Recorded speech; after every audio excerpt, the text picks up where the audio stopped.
Estoy con el profesor Wilmer Soler, soy Griselda Donatucci para mi canal de YouTube de entrevistas a personas que toman agua de mar en el mundo, y aprovechando este tiempo que estuvimos compartiendo aquí en su casa en Medellín, revisando conceptos, ajustando un montón de cosas.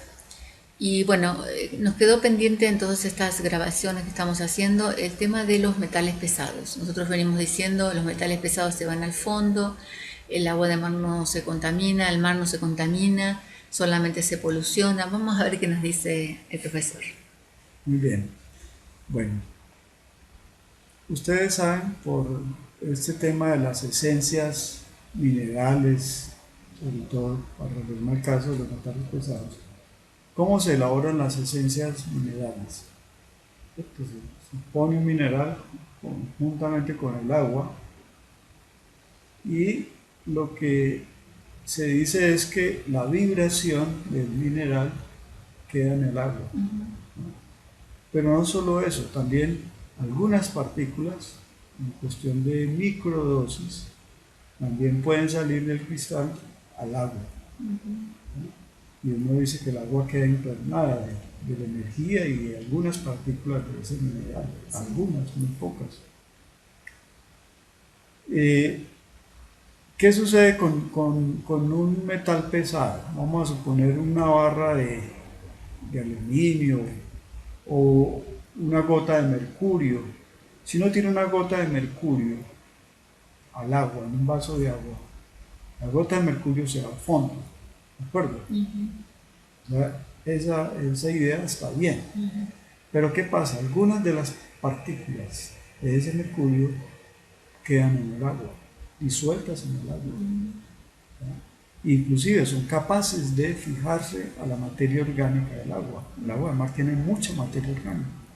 En el ensayo que nosotros hicimos acá en la universidad, en investigación, pudimos medir la materia, un tipo de materia orgánica que hay en el acueducto de Medellín y en el agua de mar, mediante unos procesos de cromatografía, y pudimos ver que el agua de mar tiene 20 veces más materia orgánica que el agua del acueducto de Medellín. Esa materia orgánica cambia pues dependiendo del tipo de agua, la fuente de agua, la ciudad o la región, qué sé yo. Bueno, los metales pesados como el plomo y el mercurio reaccionan con la materia orgánica, ¿entienden? Reaccionan químicamente, se enlazan químicamente con la materia orgánica. Eso está descrito ya en la química. ¿Sí? De hecho, cuando uno se intoxica con metales pesados es porque reaccionan, se enlazan químicamente con nuestras proteínas, con nuestras enzimas y las bloquean, las destruyen. Ese es el efecto de los metales pesados en el cuerpo. Y eso mismo ocurre en el mar.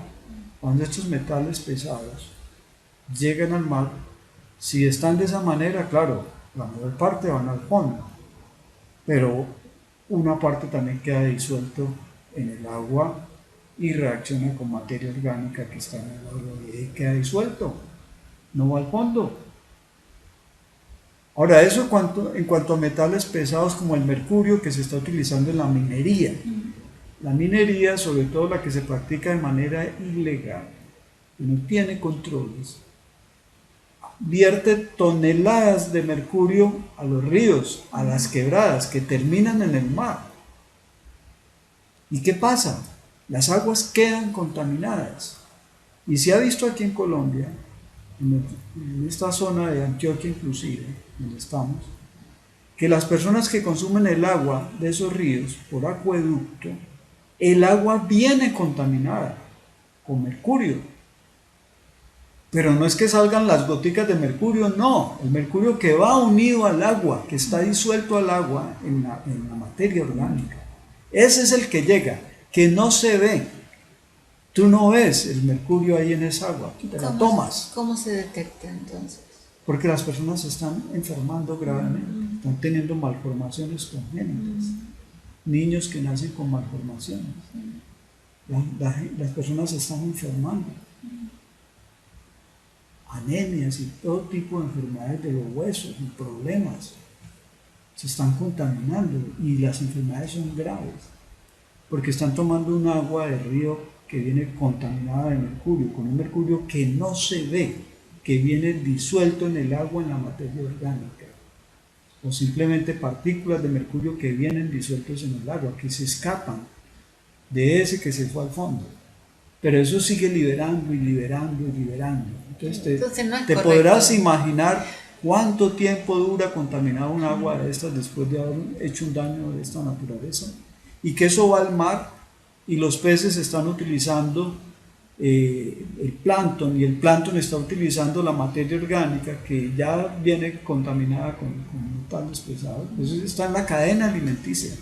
Y ya, por ejemplo, aquí en la bahía de Buenaventura han encontrado peces contaminados con mercurio. En Cartagena igual, de los vertimientos industriales, ahí ya no de la minería, de la propia industria, plomo, mercurio y otros metales pesados contaminantes en el agua. Se pueden medir. Eso no es una cosa, no es una elucubración ahí basada en nada, sino que eso se lleva al laboratorio y ahí se mide. ¿Qué te dice el laboratorio? Mire, estos son los niveles permitidos de mercurio, porque siempre podemos encontrar mercurio o plomo en cualquier tipo de agua, pero hay unos niveles permitidos. Si se pasa de esos niveles, ya está poniendo en riesgo la salud humana. Entonces te va a decir el laboratorio, esta agua no es apta para consumo humano, ni siquiera para regar plantas, porque las plantas asimilan esos metales pesados también. ¿Qué hacemos entonces? No decimos más que los metales pesados se van al fondo y que el agua además no se contamina. Si fuera una varilla de hierro, de plomo o unas gotas de mercurio, cierto, se van. La mayor parte de la contaminación queda en el fondo, pero eso no libera al resto del agua de la contaminación química. No se libera, no, ni riesgos. De hecho, hay que medir en esas muestras de agua cuáles son los niveles que tiene de metales pesados. Eso hay que hacerlo. Eso lo pide la autoridad de salud pública o de calidad de una ciudad, de una región, de un país, para mirar qué calidad de agua está consumiendo las personas. Tú me hablabas ahora del arsénico.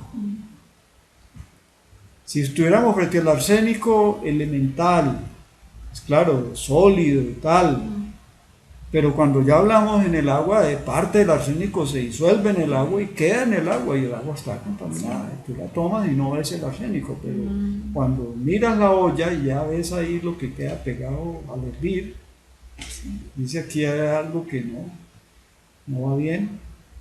¿Sí? Lo otro son los pesticidas y los venenos que se utilizan en la agroindustria. Esos pesticidas son organometálicos, son compuestos orgánicos unidos a mercurio y a metales pesados. Sobre todo mercurio se utiliza mucho porque es muy venenoso para matar insectos, o matar hongos, o matar plagas. ¿Sí? Entonces eso va por la lluvia, va a los ríos, y de los ríos van al mar. Y van disueltos en el agua, porque ya eso inclusive cuando se aplica en el campo, eso va disuelto en agua ya. Y cuando la lluvia lo arrastra, va disuelto en agua. Y cuando llega al río, va disuelto ahí en el agua del río. Y llega al mar y se disuelve en el agua del mar. Y entonces el compuesto organometálico está ahí en el agua, no está en el fondo. Y tenemos todas nuestras costas con vertimientos domésticos y agroindustriales. Y con este concepto de que nos estaba diciendo que el agua de mar no se regenera, como decimos nosotros, con tanta facilidad, tan rápidamente. Claro, ella se regenera, pero requiere su tiempo. Y tan es así que hay sitios más o menos cerrados, golfos y todo esto, sitios así de pronto que no hay mucha circulación del agua, o en la orilla misma, pues no ha tenido el tiempo suficiente para que el mar haga todo su proceso. Y puede ocurrir que la contaminación sea tanta que rebase esa capacidad del mar por regenerar, por limpiar. Porque sabemos que hay microorganismos ahí, afortunadamente bacterias, que comen hasta petróleo, ¿cierto? Pero Estos microorganismos fijan estos compuestos organometálicos, los introducen y ellos quedan cargados también con esos metales pesados. ¿Sí? Y estamos hablando de microorganismos que son plancton, que a su vez es alimento para los peces pequeños, moluscos y todo, y ahí va toda la cadena alimenticia. Nosotros extraemos el agua de mar con estos microorganismos, con plancton, puede estar contaminado ya con metales pesados. ¿En qué consiste el metabolismo? Pues lo que maneja la química básica es que las reacciones químicas no te van a transformar el mercurio en oro. Sigue siendo mercurio. Asiste dentro del metabolismo de un microorganismo como el plancton. Lo va a transformar, sí, pero lo transforma en unas reacciones químicas, pero en esas reacciones químicas no son reacciones nucleares que sí te podrían transformar el mercurio en oro, o en hierro, o qué sé yo, pero no es ese tipo de reacción nuclear la que está ocurriendo ahí, son reacciones químicas donde el elemento se conserva. Entonces, claro, los microorganismos fijan.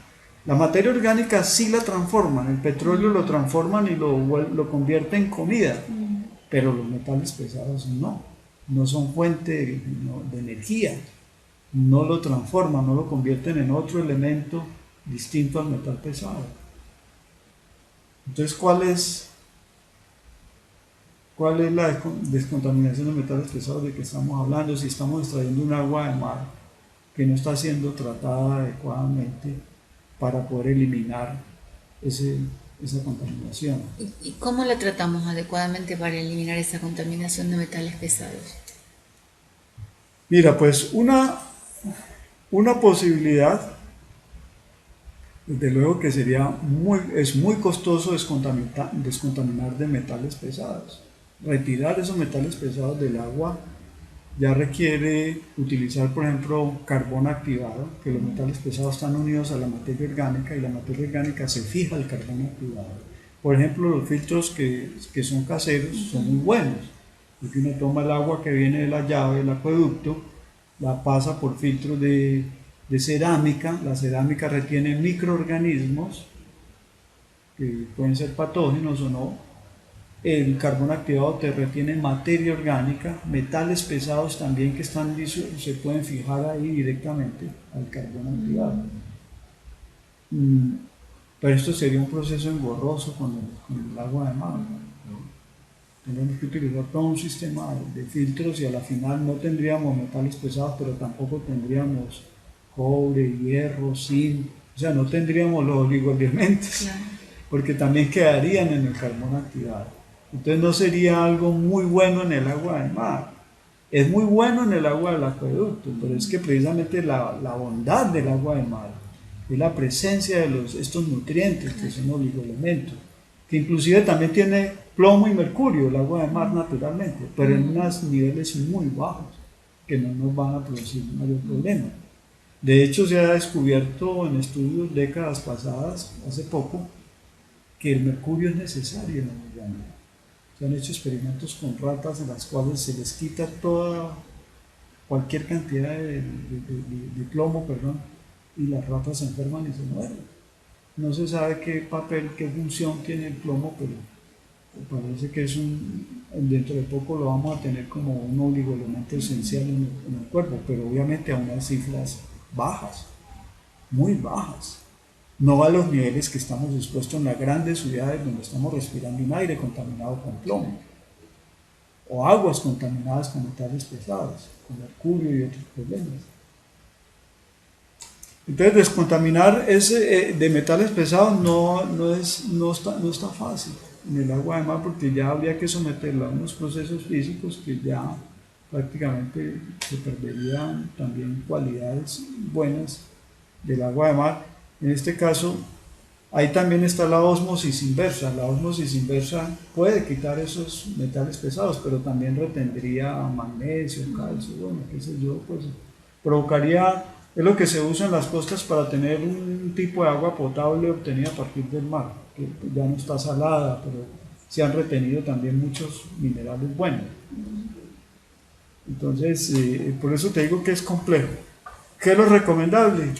Buscar sitios limpios, que si uno hace una medición en el laboratorio, siquiera puedes mandar a medir plomo y mercurio, que es un poco costosito, eso sí no es tan barato, ¿sí? Pero vale la pena. Si uno piensa que de pronto el sitio donde uno está recogiendo el agua no está, o está muy mezclado con aguas terrestres, pues Cuando hablamos de alta mar no hay probabilidades de metales pesados. ¿Sí? el riesgo es mucho menor, o sea, se minimiza mucho. Si uno se mete entre más adentro, pues menor es el riesgo. Profesor Wilmer Soler, a los promotores del agua de mar que estamos recogiendo el agua de mar en la playa, que le recomendamos a la gente que lo haga, que se meta hasta la altura de los hombros con un envase previamente limpio y sumerja el envase hacia las rodillas, ahí lo destapa, lo carga, lo tapa y vuelve a salir. Esto es lo que nosotros enseñamos. ¿Qué es lo que nos recomendaría para la recolección del agua de mar? Bueno, es un proceso interesante y yo creo que válido siempre y cuando el lugar donde se está recogiendo el agua esté limpio. ¿Cómo sabe uno que esté limpio? Pues mirar que no haya corrientes de vertimientos domésticos de aguas, no haya, digamos, quebradas contaminadas por ahí, ríos, industrias, turismo, depredador, contaminador. Es observar, buscar un sitio lo más natural posible, ojalá parques naturales conservados, que hay en Colombia hay varios a la orilla del mar, la costa pacífica y atlántica. Y esa metodología que me acabas de explicar, pues está bien. Pero ¿qué pasa si estoy en un lugar que está contaminado? Por más que yo haga ese ejercicio de irme hasta que me dé el agua a nivel casi de la cabeza y luego inclinarme hasta las rodillas, pues eso no me está garantizando mayor cosa, la verdad. Si hay un problema, es, digamos, en la superficie va a quedar aceite, si hay lanchas, hay embarcaciones por ahí con combustible, pues obviamente el aceite flota, la gasolina y esto, el petróleo flota. Y obviamente hay otros contaminantes que están en el fondo, los barros, los lodos marinos y esto pues pueden estar en el fondo, desde luego también ahí pueden haber precipitación de contaminantes, entonces está bien, pero eso no nos libra de riesgos, ¿cierto? De un sitio que sabemos que no está muy bien, no está muy bueno, no está muy limpio, ahí estamos corriendo un riesgo de todas formas. ¿Qué se podría hacer? Si la contaminación es de tipo microbiológico, pues el método SODIS sería una buena alternativa. El método SODIS, que es la Solar Disinfection, o sea, la desinfección solar. Pero la desinfección solar no debe hacerse en envases de vidrio, ni en envases muy grandes, muy anchos. El método SODIS está estandarizado para envases hasta de 10 centímetros de diámetro y en envases de PET. Está estandarizado, un tipo de plástico que es el que se usa para las bebidas, para el agua y las bebidas azucaradas, que es muy comercial. Es no retornable, es desechable. ¿Por qué se utiliza este envase y no el de vidrio? Porque este envase permite fácilmente la entrada de los rayos ultravioleta, cosa que no hace el vidrio. El vidrio filtra los rayos ultravioleta y lo que va a realizar la desinfección es la radiación ultravioleta, conjuntamente con un aumento de la temperatura del agua. O sea, nosotros pondríamos un envase como este. Este envase es de PET. Sí. Este es PET, que se utiliza para el agua, es el que utilizamos en Amares, en este caso. ¿Y hasta qué, digamos, esto tiene menos de 10 centímetros? Esto tiene más o menos unos 7 centímetros. Sí. O sea que puede ser un envase inclusive un poquito más ancho, de botellas de 2 litros o 3 litros, que son como 10, 11 centímetros más o menos. ¿Y hasta qué cantidad de litros entonces se podría hacer? Uno podría, pues en una botella de esas de 2,5 litros, 3 litros, ¿no? Que son las botellas comerciales. Okay. Eso lo ponemos al sol. Eso se pone al sol, dependiendo del sitio, la radiación solar, la intensidad de la radiación solar, eso va de eso va a depender el tiempo que hay que exponer al sol. Entonces el Porque sol, si es un lugar como aquí que estamos en el trópico, por ejemplo, nosotros hicimos el experimento en Santa Marta, con 2 horas de exposición solar a mediodía, de 12 a 2 de la tarde, queda lista. Le pone en la playa, que le dé el sol, o si estoy en la casa, la pongo en el patio, en el techo, que es lo que trabaja ya el protocolo SODIS, pues con ese tiempo es suficiente. Pero si estoy en una ciudad como Medellín, que trajimos muestras para Medellín para ensayar, en 2 horas no se desinfecta, porque la radiación solar no tiene la misma intensidad que en la costa. Entonces en este tipo de ciudades así se necesitan, puede ser 4 o 6 horas, inclusive a veces 2 días, por la mañana, un día y luego otro día seguirles poniendo. Una pregunta, eso sería para desinfectar, no es que si tiene una bacteria como la que explicabas antes, con el sol se elimina. Se elimina porque esa bacteria frente a la radiación solar no la resiste. Okay. Y con el aumento de temperatura que debe llegar el agua más o menos a unos 55, 60 grados, para que conjuntamente con la radiación ultravioleta solar hacen el trabajo de desinfección, de acabar estos microorganismos, estas bacterias, ¿no? Pero eso es un asunto. El otro tema son los contaminantes químicos. Eso sí no lo podemos, digamos, eliminar con este método SODIS. El método SODIS es solamente para desinfectar, para acabar con los microorganismos que están ahí. ¿Y los contaminantes químicos qué serían, por ejemplo? Los contaminantes químicos que normalmente vamos a encontrar en las aguas domésticas o aguas residuales que se llaman, pues son detergentes no biodegradables, una carga de detergentes no biodegradables, pesticidas de la agroindustria, ¿no? Ese tipo de contaminantes. Y estos pesticidas son también altamente tóxicos para nosotros y están solubles en el agua, los detergentes. Tú tomas detergente para lavar platos o para lavar ropa, lo disuelves en el agua un buen ratico. ¿Qué pasa? El detergente se va al fondo y el agua queda limpia. No, el detergente se disuelve en el agua. Sí. De estos pesticidas que se utilizan en la agroindustria sucede algo parecido. Ellos se disuelven en agua y no se van al fondo, quedan disueltos en el agua. Así que cuando llegan en el río o en el vertimiento de aguas domésticas, pues obviamente se van a disolver ahí, se van a mezclar con el agua del mar y quedan ahí, en el agua. Entonces, si tú te inclinas para recoger agua a la altura de la rodilla, no te estás librando de esos detergentes, porque esos detergentes y estos pesticidas no se van a quedar arriba ni se van a quedar al fondo, solamente van a quedar en todo el agua, en toda la columna de agua. Y en la orilla donde el mar no ha hecho su trabajo, porque desde luego está ese concepto de que las bacterias comen petróleo, pueden comer pesticidas, pueden degradar y transformar. Pues eso es cierto, pero eso requiere su tiempo también, ¿sí?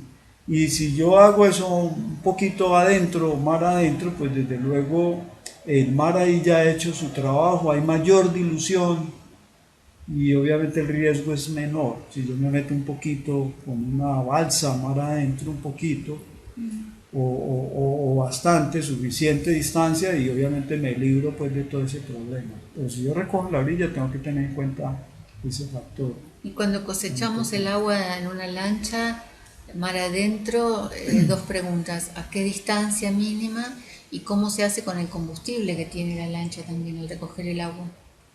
Bueno, en una lancha pues obviamente no es lo mismo que un barco grande. La lancha nos permite entrar no sé, unos pocos kilómetros solamente. Si el mar está calmado, pues obviamente me permite entrar más, pero si el mar está agitado, desde luego con una lancha hay limitaciones. Eh, Pues digamos que dependiendo del grado de contaminación, pues si es un lugar limpio con unos pocos kilómetros, qué sé yo, 3 4 o 6 o 10 kilómetros no es suficiente, pero si es al frente de una ciudad, pues entre más entre mejor, ¿entiendes? Pero entonces ahí entra a jugar el asunto de los costos, porque si yo tengo que alquilar una embarcación para eso, pues tengo que también mirar esa parte de los costos. Ahora, es una lancha, pues no cuesta mucho, ¿no? Y se necesita un tramo, unos 10 kilómetros o 6, tampoco es que cueste mayor cosa. Y la forma de recolectar para que no se, no sé, se pegue el combustible. Bueno, la forma, digamos que idealmente sería una bomba de achique, que ustedes creo que ya utilizan allá. Es una bomba de succión que me permite, se puede sumergir la bomba junto con la manguera y extraer agua de unos metros de profundidad. No tiene que ser mucho tampoco, 1, 2 o 5 metros. Y esa agua, pues ya no tendría problema de los contaminantes derivados del petróleo que queden ahí arriba, esos van a quedar flotando. Porque yo he visto que uno en la lancha, o sea, agarra el envase y de ahí nomás, con la lancha detenida, mete el envase al costadito de la lancha. Ajá. Pero y Sí. ahí no está entrando todo ese combustible. Sí, puede ser, ¿no? Puede ocurrir, ese es un riesgo que puede ocurrir, es un accidente que se puede presentar. Si tiene escape de combustible, la lancha, si por allá no han pasado otras lanchas. Entonces, si yo puedo más bien sumergir tapado un poco el recipiente, lo que pasa es que si es un recipiente grande es muy Claro, difícil exacto. sumergirlo por la presión, Sí, ¿sí? sí. Bueno, y entonces el tema de los recipientes, ¿qué pasaría? ¿Tenemos que considerar la esterilización del recipiente para recoger agua de mar? Sí, sentido común, ¿cierto? Por lo menos desinfectarlos, pues no es necesario esterilizarlos porque es muy costoso esterilizar los recipientes, porque es distinto esterilizar y desinfectar. A ver, ¿cuál es la diferencia? Esterilizar es un proceso de tipo físico o químico que me elimina la totalidad de los microorganismos, todos. Por ejemplo, altas temperaturas. Entonces yo expongo el recipiente con agua hirviendo o con vapor de agua que está a alta temperatura, pues ahí estoy esterilizando, como cuando uno esteriliza los teteros de los bebés, que hay esterilizadores comerciales para los biberones, para los teteros. Es con agua hervida, con vapor de agua. Y la otra cosa es desinfectar. Desinfectar es como cuando yo uso el jabón de mano para lavarme las manos, ahí estoy desinfectando porque no estoy destruyendo, no estoy acabando con la totalidad de los microorganismos, pero sí con la mayor parte, digamos más de un 90% de las bacterias que pueda tener en la mano, las estoy acabando. Yo no puedo poner a esterilizar las manos porque son métodos físicos o químicos muy fuertes y ya me destruyen mis propias células. ¿El agua de mar esteriliza? El agua de mar no esteriliza, no O sea, si yo lavo esteriliza, mi recipiente con agua de mar, no lo estoy esterilizando. no, estás desinfectando. Lo Estoy mismo que desinfectando. haces con el agua o agua con sal. Se usa el agua con sal para desinfectar una herida, la solución salina, las heridas, las úlceras diabéticas, varicosas, se lavan con solución salina. Obviamente es mejor el agua de mar porque el agua de mar es regeneradora de tejido y cicatrizante, además de que desinfecta, pero un agua de mar de buena calidad, ¿me entiendes? Sí queda claro el concepto, pues yo tengo que vigilar que mis envases al menos estén desinfectados, no esterilizados. Bien. Ideal sería esterilizados, pero es un proceso costoso que inclusive en la industria normalmente ni se practica, o sea, eso es desinfección. Muy bien. ¿Y el almacenamiento, para terminar las indicaciones? ¿Cuál es, para los promotores del agua de mar, los que hacemos todo esto de recoger en la playa o con una lancha?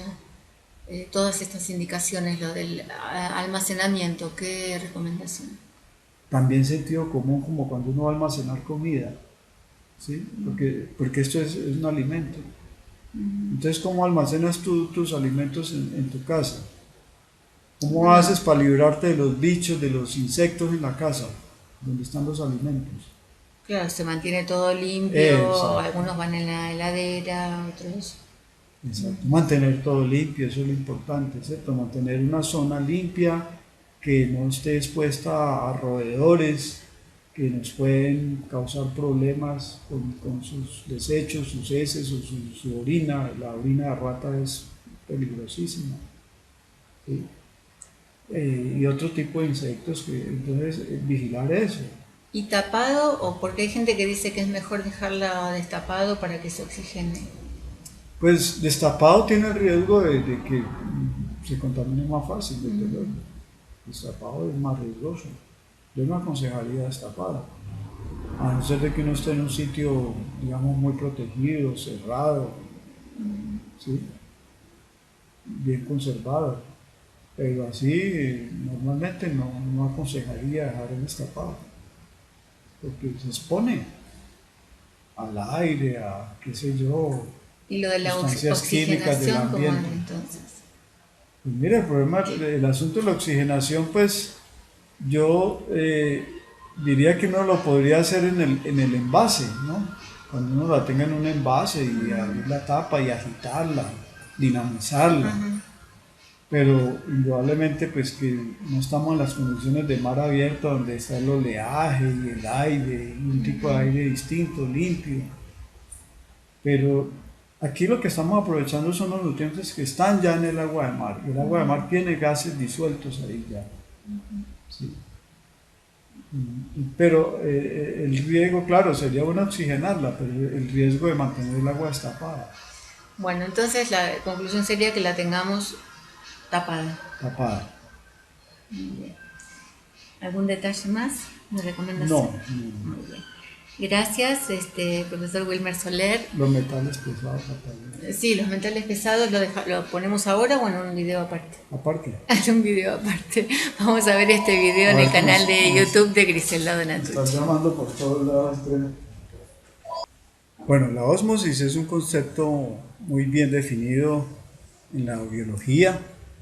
Digamos que ocurre cuando a través de una membrana, al lado y lado, hay diferentes soluciones que están a concentraciones diferentes y uno puede notar el fenómeno de la ósmosis.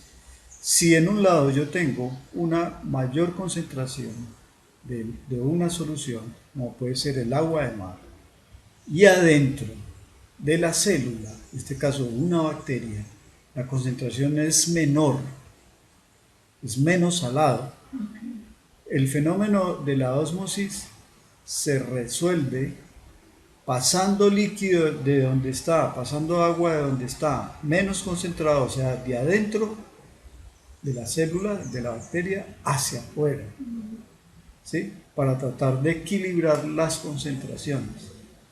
Entonces, eso, fenómeno particular, lo que acabo de explicar, se llama crenación, o sea, la bacteria tendría que arrugarse, ¿entiendes? Por la pérdida de agua. Como sí. Cuando yo hago unas pasas, uvas pasas, has hecho uvas pasas sí. O frutas que se sí. Puedan deshidratar. ¿Cómo se deshidratan? Yo las puedo colocar en sal o las puedo colocar en azúcar y el soluto, que es el azúcar, saca agua y la fruta queda deshidratada, la uva queda deshidratada. Pero en ese proceso la membrana se daña, se puede dañar y se rompe, y además al salir el agua también la bacteria moriría. Eso, por ejemplo, se ha estudiado en las células humanas, en tubo de ensayo, en el laboratorio, y se mira el fenómeno de la ósmosis. El fenómeno de la ósmosis también está en todo el organismo. ¿Cómo lo podemos explicar? Si yo tomo agua de mar, digamos natural, hipertónica, salada, porque es más salada que los líquidos que yo tengo dentro del cuerpo. La ósmosis consistiría entonces en que al tomar esa agua de mar, es posible que los líquidos, si es mucha agua, yo extraiga líquido de mi espacio extracelular hacia la sangre o hacia el sistema digestivo para equilibrar las concentraciones, ¿me entiendes? ¿Ya? Entonces, por ejemplo, si yo tomo un perro, un animal, y les extraigo la sangre y le inyecto agua de mar hipertónica, sin diluir, no es el experimento que hizo Quintón, porque Quintón, conocedor del fenómeno de la ósmosis, diluyó el agua de mar que iba a introducir en el perro de experimentación. En este caso, si yo hiciera el experimento hipotéticamente, pues yo creo que nadie en sus 5 sentidos lo haría, ¿sí? O no debiera hacerlo, de sacar sangre de un animal, una gran parte del volumen, introducir agua de mar hipertónica. ¿Qué puede ocurrir? Te pregunto, Zelda, ¿qué puede pasar con lo que acabo de explicar? Para ver si el concepto está claro. Que se descompensa totalmente. ¿Cómo se descompensaría? Si yo introduzco un gran volumen de agua de mar, así rápido, de repente. Como que el agua de mar absorbería todo. Exactamente, el agua de mar sacaría agua de los espacios extracelulares del medio interno hacia la sangre para tratar de diluir esa cantidad de agua que introduje en las arterias. Y además se extraería agua de las células para equilibrar esas concentraciones también. O sea, ese es otro compartimento que se afectaría. El espacio extracelular que rodea las células pasaría agua hacia la sangre, hacia las venas y las arterias, y de las células hacia el espacio extracelular, ¿me entiendes? Para tratar de equilibrar las concentraciones de los compartimentos. Allí hay un concepto básico que se llama presión osmótica, pero no me quiero meter con ese concepto, que yo lo explico en uno de los libros que voy a publicar ahora a fin de año. Esperemos que eso se dé. Y ahí explico ese fenómeno de la ósmosis, el concepto básico de la biología. ¿Correcto? ¿Está claro el fenómeno de la ósmosis? En el ser humano se ha investigado mucho. Ahora, ¿qué pasa con las bacterias o con ciertos organismos? Las bacterias son más resistentes a la ósmosis que nuestras propias células. ¿Por qué razón? Porque nosotros tenemos un medio interno controlado hormonalmente, fisiológicamente, bioquímicamente controlado, de tal manera que ese medio interno mantiene estable.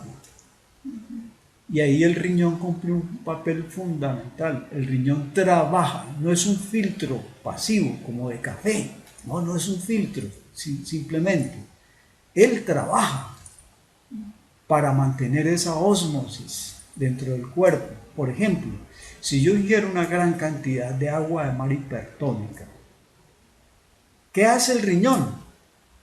Pues elimina buena parte de ese exceso de sodio y sales para que el organismo no se descompense, pero el riñón tiene que trabajar. Y trabajar que implica un gran trabajar desgaste. Implica un desgaste de energía, desde luego. Es como cuando tú te consumes una gran cantidad de harina, de carbohidratos. ¿Cuál es el órgano que tiene que trabajar para dar cuenta de eso, para que el organismo no se descompense y esa cantidad de glucosa que va a quedar en el torrente sanguíneo, que entre al sistema digestivo, no afecte la homeostasis del cuerpo? ¿Cuál es el órgano que tendría que trabajar para impedir esa descompensación? ¿Cuál es? El páncreas. El páncreas. ¿Qué hace el páncreas? Produce la insulina en respuesta a esa carga de carbohidratos para que la glucosa no se suba tanto. Y entonces la insulina estimula, activa la entrada de glucosa a las células y la glucosa vuelve otra vez a su normalidad.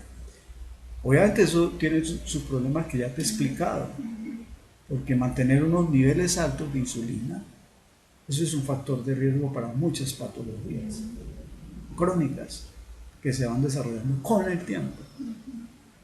Entonces, ¿qué pasa con las bacterias? Las bacterias no tienen riñones. Esto es importante que escuchen todo cuando decimos que cualquier bacteria, virus de origen terrestre, al entrar en el mar, exacto. Entonces, se muere. Como estos organismos viven libres en el medio ambiente, en distintos medios, ellas se adaptan fácilmente, trabajan para adaptarse porque no es como nosotros.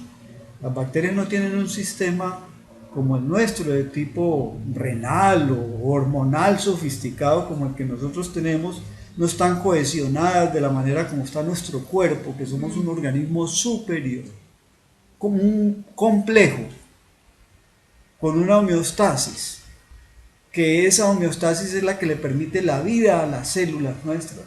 Las bacterias no tienen esa estructura que nosotros tenemos, ya están libres. Una bacteria hoy está aquí, más tarde está por allá en un río y termina en el mar. ¿Me entiendes? Entonces, ¿qué pasa con esas bacterias? Ellas tienen mecanismos de adaptación. Uno de los mecanismos, por ejemplo, si están en un medio hipertónico, obviamente les va a entrar sodio, por ejemplo, ¿sí? Y otros elementos, otros iones. Pero tienen mecanismos de transporte que permiten sacar esos iones muy eficientemente. Obviamente eso es un gasto de energía, porque tienen que sacar eso en contra de concentración, lo están sacando de donde está menos concentrado, que es adentro, hacia afuera, donde está el agua de mar, que es más concentrado.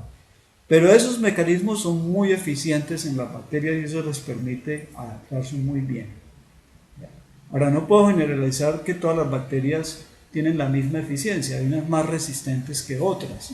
Por ejemplo, te puedo mencionar las que se llaman las bacterias extremófilas, que viven en condiciones muy extremas, en condiciones de salinidad muy alta. De hecho, en el mar hay unas bacterias que se llaman halófitas también, que son propias del medio marino, las del género, o las de la clase Vibrium, por ejemplo, Vibrium vulnificus, por ejemplo. Es un tipo de microorganismo de la misma familia del Vibrium cholera, pero esta es marina. Y también se ha descubierto que tiene un potencial patogénico. Pues es una bacteria que vive ahí sin ningún problema, en aguas cálidas. En nuestro medio, que es tropical, que las aguas son tibias o calienticas, ahí es muy frecuente encontrar estas bacterias del género Vibrium. Ellas viven en ese medio muy bien, a esas temperaturas. No es fácil encontrarla en climas fríos, en aguas frías. Entonces las bacterias tienen unos mecanismos distintos a los de nuestras células para adaptarse. En la biología está ampliamente aceptado, esto pues no tiene discusión, que los organismos más adaptables que hay en el planeta son las bacterias. Son más viejas que nosotros, porque la vida se originó en forma de bacterias. Cuando nosotros estamos tomando agua de mar, estamos ingiriendo esas bacterias. Depende del tipo de agua de mar que estés ingiriendo. Por ejemplo, Quintón, ¿qué hacía? Pues para hacerle ese reconocimiento a Quintón, que desde esa época ya estaban estos conceptos, porque estaban los trabajos de Luis Pasteur sobre los microorganismos y todo este asunto. Pues Quintón, conocedor del asunto, él filtraba el agua de mar, la pasaba por unos filtros de cerámica, un tipo de microfiltración que le permitía tener un agua más segura. ¿Entiendes? Porque estas bacterias, aunque sean terrestres,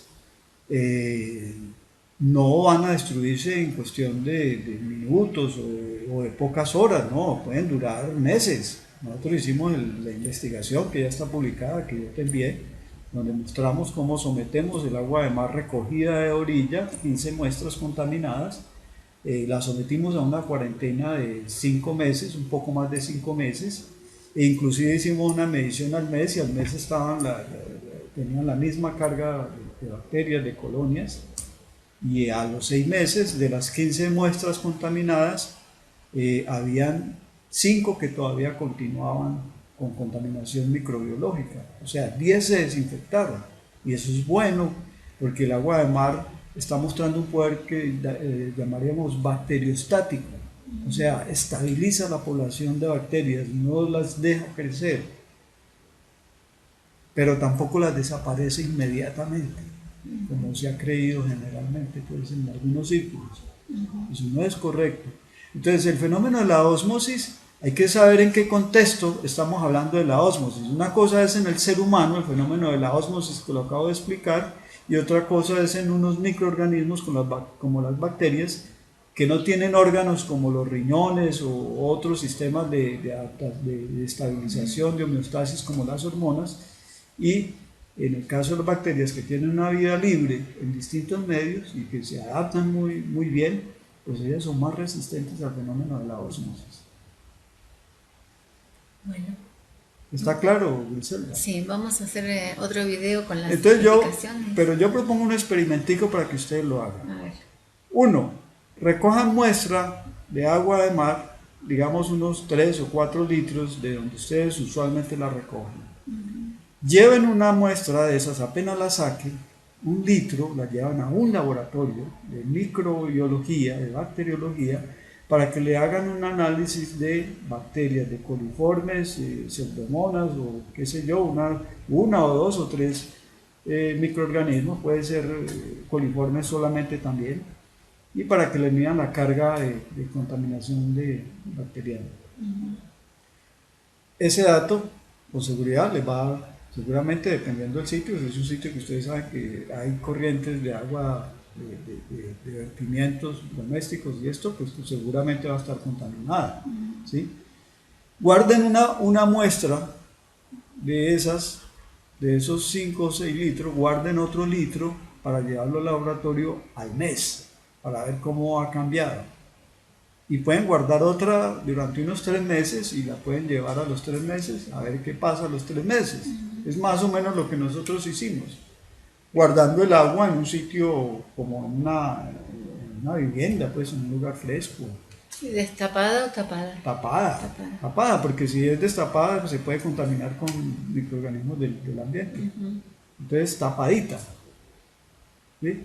Recomiendo pues estas botellas baratas de PET, de plástico, no tiene ningún problema, y hagan el experimento, que sale muy barato, puede costar, qué sé yo, en total pues con las 2 o 3 puede costar unos 20 o 30 dólares, mucho, un experimento sencillo. Pero también les llamo la atención sobre esto.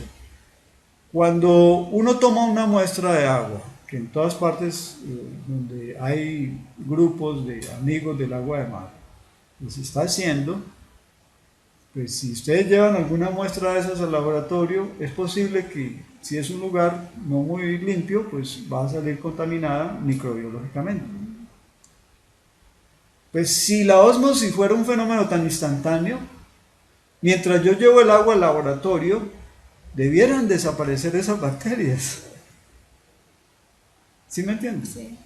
Si fuera tan instantáneo, en Europa, donde se hacen vertimientos por conductos submarinos, los emisarios submarinos que descargan las aguas domésticas, las aguas negras de las ciudades, varios kilómetros mar adentro. Sin embargo, de cuando en cuando las corrientes marinas se devuelven hacia las playas y traen poblaciones de bacterias terrestres de esos emisarios marinos y las playas se contaminan.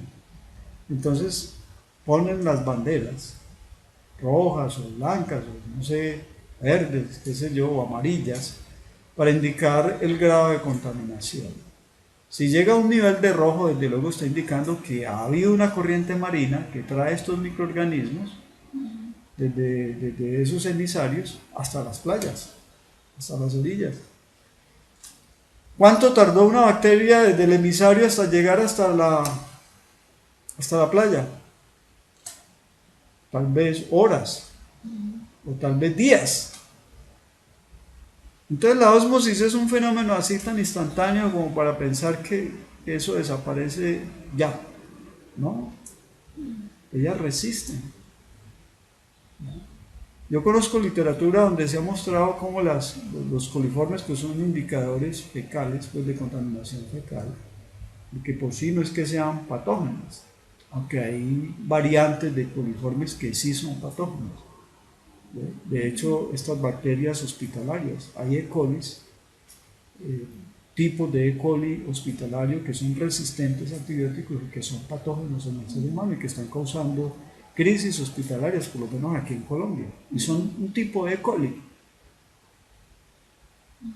que es patógeno, que es peligroso, que ha matado a mucha gente en los hospitales. Se contaminan con esa bacteria y no les sirve antibiótico ninguno. Entonces, de coliformes hay varias clases de coliformes. Pero fuera de eso hay otras bacterias que se sabe que son potencialmente patógenas. Desde luego que no es igual en cada organismo. Hay organismos, seres humanos con su sistema inmunológico intacto, muy bueno, y resisten más un proceso infeccioso o repelen, mejor dicho. Pero una persona que esté en un hospital estresada, su sistema inmunológico está muy bajo, desde luego es una persona de mucho riesgo para contraer un proceso infeccioso, porque su medio interno está debilitado. O una persona desnutrida, por ejemplo, sucumbiría ante un problema de esta naturaleza. ¿Está claro el experimento? Sí, y el objetivo de ese experimento, ¿cuál sería una vez que ya hicimos todo el proceso? Pues darse cuenta si lo de la ósmosis funciona instantáneamente para estas bacterias. No funciona igual el fenómeno de la ósmosis, porque no estamos hablando frente a membranas muertas, no son filtros muertos de café, no es eso. Yo puedo hacer en el laboratorio un experimento de ósmosis con una membrana artificial, pero es un sistema muerto. Una cosa es en un ser vivo cómo funciona el asunto. Ya te dije, en un ser humano pues hay mecanismos, sistemas de homeostasis como el riñón, por ejemplo. Pero en las bacterias hay sistemas de transporte que le permite sacar de nuevo esos iones y esas sales que están entrando. Bueno, vamos a hacer otro video en donde vamos a hablar de las características de recolección del agua y el envasado. Gracias. Bueno.